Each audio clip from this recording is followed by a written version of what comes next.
Jai Shri Ram. Learn some words from psychology. Archetypes. Archetypes are universal thought forms or mental images, such as hero, heroine, mother, father, God. uh, so these are called archetypes. Anyway, archetype, the pronunciation you see in English, such a wretched language. You do not know when the ch becomes cha or when it becomes ka. So I don't really care. So archetypal means the best model. The archetype of genius is Albert Einstein. So that's an important GRE word. The archetype. Arch enemy, arch means main. Archetype means the best example.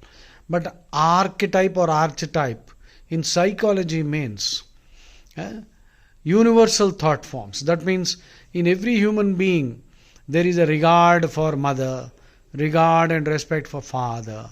So hero, heroine, villain, love, happiness, joy, these are all embodiments of all these are also archetypes. Gestalt. Gestalt means wholeness. Gestalt means the big picture thinking, taking everything into account. And this quote of Eric Hoffer, who wrote the book The True Believer, actually summarizes the whole of his book. Faith in a holy cause is to a considerable extent a substitute for the lost faith in ourselves. I don't want to name institutions. In fact, religions are there, fanatical religions. The Abrahamic cults are basically cults, fanatical, very fanatical, because their holy books are very clear. You have to follow every word literally, no questioning allowed, and you have to convert others into this cult or kill them. Their holy books are very clear. You can read them if you want. Sanatana Dharma is not like that. And Sanatana Dharma is actually opposed to this kind of a thinking. Unfortunately, people of some associations within Sanatana Dharma go to extreme lengths to ridicule and show their contempt for other denominations, other sects, which is totally uncalled for, which is unjustified too. In fact, the founders of many of the denominations never had such a kind of a feeling towards other denominations.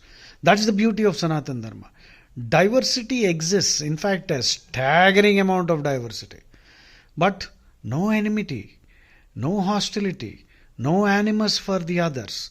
But unfortunately, there are some organizations now, as of now I don't want to name them because I know their founders are no longer there with us.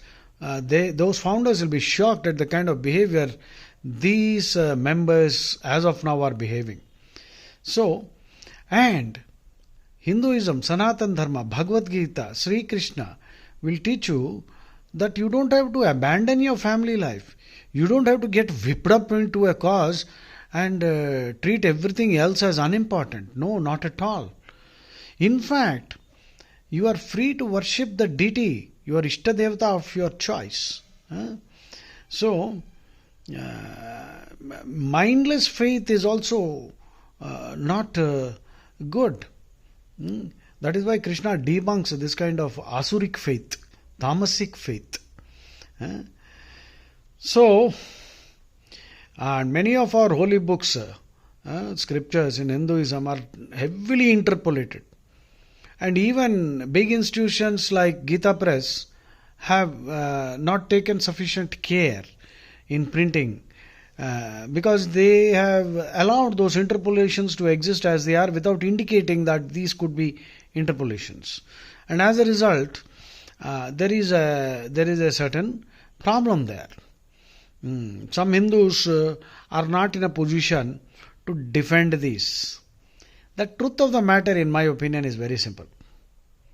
See, how can Krishna, who is saying that it is your guna and karma, and actually it is your karma, the activities and with the intention with which you do it, that is sufficient, that is what will confer moksha. How can the same Krishna say that if you die at a particular time, Uttarayana, Dakshinayana, If you die during a particular phase, that is 6 months of Uttarayana, you will get moksha, and if you die during Dakshinayana, that is Dhuma Marga, you will come back to life.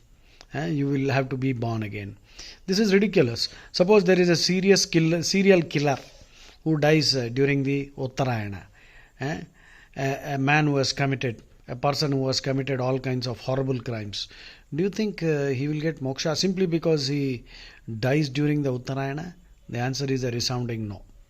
So, these shlokas in the 8th chapter, 23, 24, 25 onwards, they are either interpolations or these are metaphors. These are simply metaphors. That means, if you do karma activity with a selfish motive, you will have to come back to bear the brunt of it or harvest the benefits of it. But if you do selfless action and be a karma yogi and be an agent of Krishna, then he will be taking care of the reactions. Therefore, this jnana yoga will completely release you from all the bondage. And that's why Krishna also says, you see, jnanagni dagdha karmanam. The fire of knowledge will completely burn all your karma, the sanchita karma and all that except prarabdha.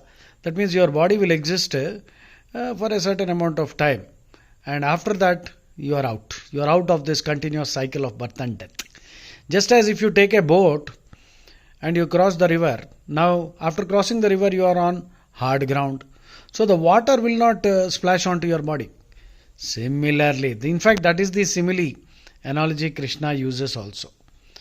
So, be a good Hindu, be dharmic, do your karma, be a karma yogi, but don't abandon the family or other responsibilities. Krishna never abandoned anything. Jai Shri Ram.